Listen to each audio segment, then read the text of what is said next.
C'est un briefing un lundi matin, un briefing d'actualisation du lundi matin qui commence mal parce qu'on s'engueule.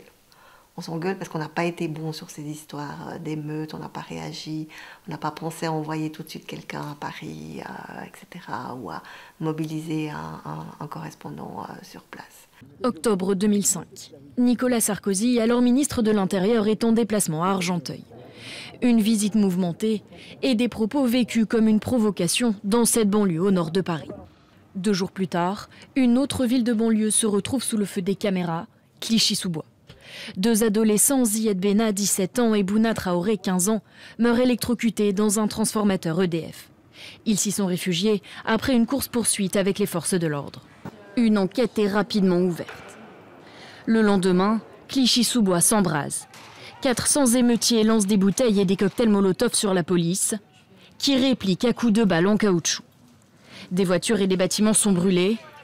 Début novembre, les violences se propagent à d'autres banlieues de la région parisienne. La police arrête plusieurs personnes, mais les émeutes gagnent l'ensemble du pays. On essaie de comprendre ce que ces émeutes disent de la France, de la société française, de là où on est. Et c'est l'époque où, par ailleurs, on parle beaucoup des blogs. Et tout à coup, dans cette petite équipe, ça s'entrechoque dans les cerveaux. C'est l'avantage des petites équipes, hein, c'est que comme on a un peu plusieurs préoccupations dans la tête en même temps, tout à coup il y a des chocs qu'on n'aurait peut-être pas eu, des corrélations qu'on fait. Puis on dit ah oui, ben on va y retourner, mais on va y aller longtemps. On va pas rester juste 3 jours pour faire un reportage, mais on va s'établir, là-bas.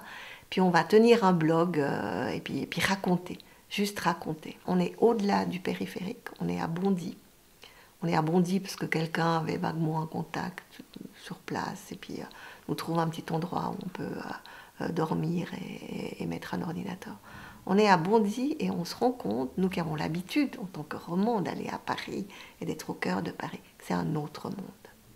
Et que le périphérique est une frontière. Quand on n'a plus pu, nous, assumer ce Bondy Blog, parce que ça devenait trop, mais c'était la parole de terrain. C'est vraiment les journalistes qui sont allés dire aux gens, mais comment ça va? Qu'est-ce que vous pensez de tout ça?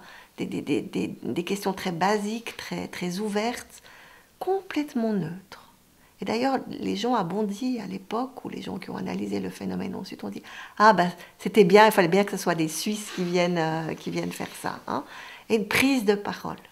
Et tout à coup, beaucoup de réactions là, sur le blog.